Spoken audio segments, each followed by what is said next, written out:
দেখো পারুল, আমি কোনো অন্যায় করতেছি না।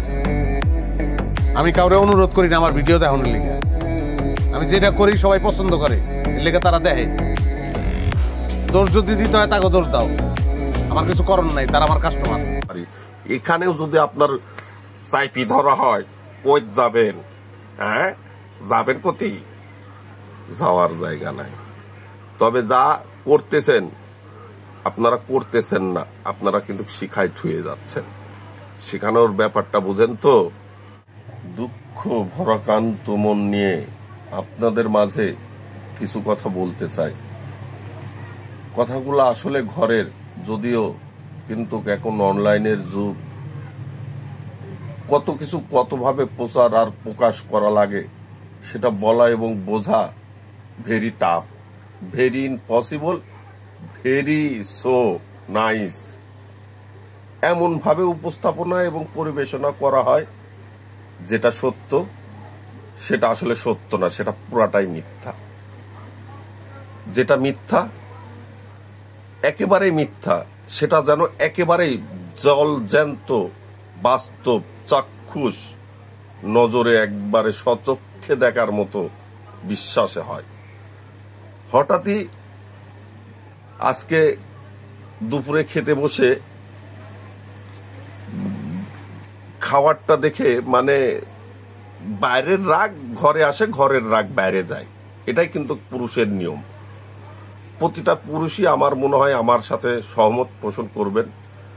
অনেক কিছু আমরা যেটা বাড়িতে বলতে পারি না কিংবা বাড়ির পরিবারের উপর মানে করতে পারি না, সেটা আমরা বাহিরে করি।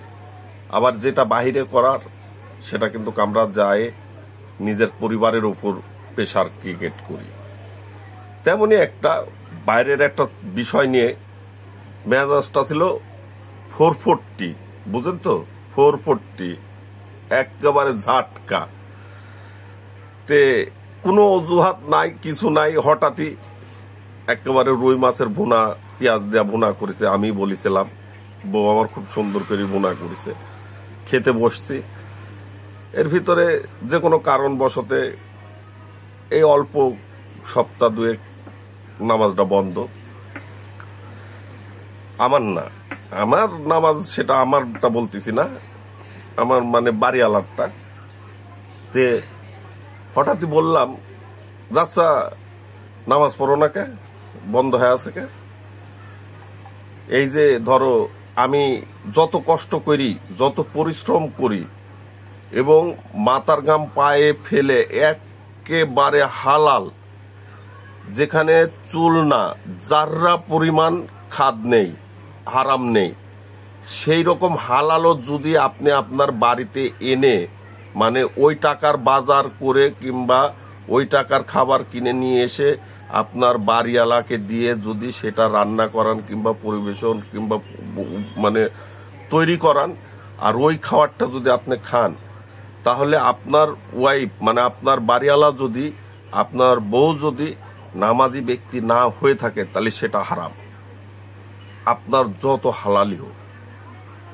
এরকম একটা বিষয় নিয়ে আমার মেজাজটা মানে বাইরের ডাক ঘরে আসার মতো বলি ফেলালাম। হ্যাঁ, যেরম ভাবে কষ্ট করে এত হালাল কামাই মানে খাওয়ার চেষ্টা করি, আর যতই হালাল করি লিয়ে আসি না কেন, সব মাটি, সব মাটি এক জায়গাতে আমি আর দিতে পারবো না। সেটা হচ্ছে নামাজ পড়ে না, বেনামাজি রাতে খানা খাচ্ছি। তা আসলে এত সই, এত বুজুর্গ, এত নেককার, আমলদার, জ্ঞানী এবং মনে করেন অভিজ্ঞ, গুণী, এইসব প্রকাশ করা বাদ দিয়ে আগে নিজে শুদ্ধ হন, নিজের অন্তরকে শুদ্ধ করুন। নিজে শুদ্ধ হবেন, নিজের অন্তরকে শুদ্ধ করবেন। পৃথিবীর সব সাদা, আমার কাছে দুইটাই রং, সাদা আর কালো। আমি যদি একটি যুবতী মেয়েকে উলঙ্গ অবস্থায় দেখার পরে আমার যদি নফসে, এটা অবশ্য হঠাৎই হয় না, এটা জারি রাখতে হয়, চলমান থাকতে হবে, তাহলেই আপনি এটা রূপ দেখতে পারবেন। আপনি যদি পর নারীর উপরে আপনার যদি দৃষ্টি না যেয়ে থাকে কিংবা কোনো সময় ওই আকর্ষণ না আসে, আপনি দেখবেন একটি যুবতী উলঙ্গ নারী মানে যুবতী মেয়ে যদি দাঁড়িয়ে থাকে, তাও মনে হবে ওইটা আমার বোন, ওইটা আমার মা, তার ইজ্জতটা থাকে। আর যদি আপনার মনে করেন যে আপনি কালো হয়ে থাকেন, তাহলে মনে করেন যে যতই বুরকা দেন, যতই মনে করেন যে পরিপাটি থাকেন, আর যতই আপনি মনে করেন হাত মোজা পা মোজা পরে থাকেন, কোনো লাভ নেই। কালো যে ইস মালডা কি যে, পৃথিবীতে রং দুইটাই, সাদা আর কালো। আমি কি বলতেছি আপনারাও যেরকম বুঝতেছেন না, আমিও বুঝতেছি না। কেন বুঝতেছি না জানেন?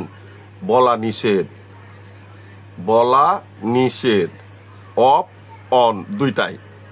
মানে এই যে অফলাইন অনলাইন দুইটাই আমাদের বলা এখন নিষেধ। জানেন তো কাদের বলা নিষেধ বাংলাদেশে বর্তমানে?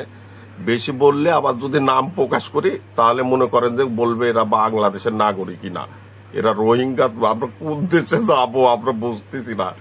দেশে কি তামাশা চলতেছে। গণনায় এবং আদমশুমারিতে 18 কোটির কাছাকাছি আর কি আমরা জনসংখ্যা। আমার মতে 18 কোটি না 20 কোটির উপরে জনসংখ্যা আমার ধারণায়, যদিও শুমারিটাই রাইট।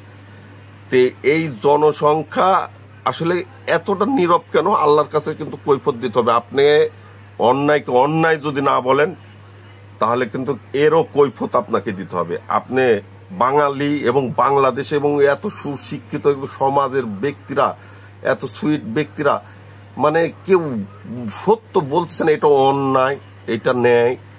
আমি আমার দেশে, আমি আমার জন্মস্থানে, আমি আমার মাতৃভূমিতে দাঁড়িয়ে আমি আমার যদি নিজের ব্যক্তিগত স্বাধীনতার কথা, আমার নিজের ব্যক্তিগত মত যদি আমি প্রকাশ না করতে পারি, এখানেও যদি আপনার চাইপি ধরা হয়, কই যাবেন?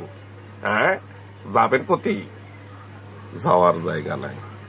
তবে যা করতেছেন আপনারা করতেছেন না, আপনারা কিন্তু শিখায় থুয়ে যাচ্ছেন। শিখানোর ব্যাপারটা বুঝেন তো? হ্যাঁ হ্যাঁ, ঠেকছস কোথায়, শিখছি যেথায়। এই যে শিক্ষা দেয়া গেলেন, এর সে কিন্তু বহুত কিছু হবে, এর সে অনেক কিছু হবে। ঠিক আছে? যে অন্যায়কারী তাকে অন্যায়কারী বলবো, যে অন্যায়কারী না তাকে অন্যায়কারী বলতে পারেন না। কেন বাংলাদেশটা দুইটা সংখ্যায় আটকানো? আপনার বাংলাদেশে দুইটা সংখ্যায় আটকানো, যেমন দুইটা সংখ্যা বলতে আমি বোঝাচ্ছি, এক আওয়ামী লীগ, দুই বিএনপি। আমি আওয়ামী লীগ এক বললাম কেন জানেন? আমি আওয়ামী লীগ পরিবারের সন্তান, তাই হয়তো বললাম এক। যারা বিএনপি পরিবারের সন্তান তারা বলবে এক, তাই আমি বললাম দুইটাই ধরেন এক, মানে দুইটা বিষয়। তে আপনার মনে করেন যে জিয়া, বেগম জিয়া আর তারেক জিয়া তিনজনাই সীমাবদ্ধ, এর বাইরে আর ভাবনা চিন্তা কোনো বিষয় নাই।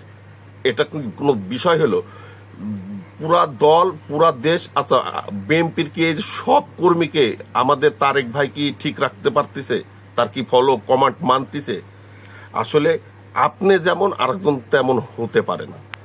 তাই আওয়ামী লীগ যদি দোষ করে থাকে, এক শেখ হাসিনার বাপের দেশ, হ্যাঁ, তার বাপের দেশ, তার বাপ আমাদের একটা অধিনায়ক ছিল, তাকে আমরা অস্বীকার করি না, স্বীকার করি।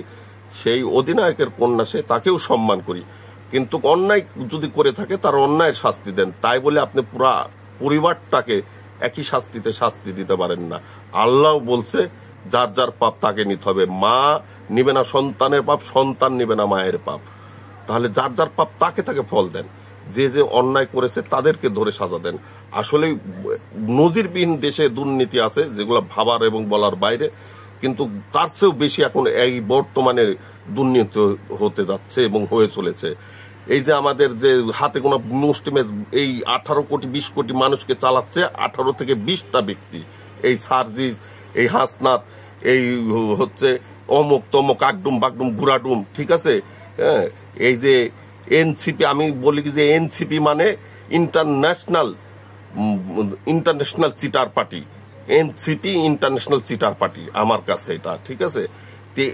এই যে মনে করেন এই যে 18 থেকে 20টা ব্যক্তি যা ইচ্ছা তাই বলছে, যা ইচ্ছা তাই করছে। আসলে কিন্তু এর পিছনে বিশাল বিশাল মাথা কাম করতেছে।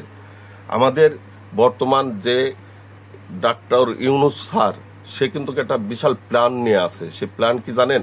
আমি মূর্খ মানুষ, আমার কথা বললে আপনারা বিশ্বাস কতটুকু করবেন আমি জানি না। সে কিন্তু অলরেডি জাতিসংঘের মহাসচিব হওয়ার সে মানে টার্গেট নিয়ে আছে। যদি জাতিসংঘের মহাসচিব হতে পারে তাহলে সে বাংলাদেশটাকে নির্বাচন দিয়ে ছেড়ে যাবে। আর যদি না হতে পারে তাহলে এই দেশটা সে প্রধান থাকার এবং দেশটাকে পরিচালনা করার সে একটা মোক্ষম এবং শেষ পর্যন্ত চেষ্টা করে যাবে এবং করবে, এবং তারই নাটক এবং তারই কিচ্ছা, তারই এইসব এই নানান সময় নানান কিছু শুনতেছেন। আরে ভাই, এটা কেমন কথা রে ভাই, হ্যাঁ কেমন কথা? এই 18 কোটি 20 কোটি বাঙালি এই মানুষের ব্যক্তিমত মাত্র 18-20 জন ব্যক্তি দিয়ে যাচ্ছে। আপনাদের লজ্জা লাগতেছে না ভাই? আমি জানি না কিভাবে এগুলা সব সহ্য হচ্ছে। আরে ভাই, ন্যায়কে ন্যায় বলতে হবে তো নাকি? তার বেশি কিছু বললাম না, বাড়ালাম না, আমার মাথাই খারাপ হয়ে যাচ্ছে। সবাই ভালো থাকবেন, আল্লাহ হাফেজ, আসসালামু আলাইকুম।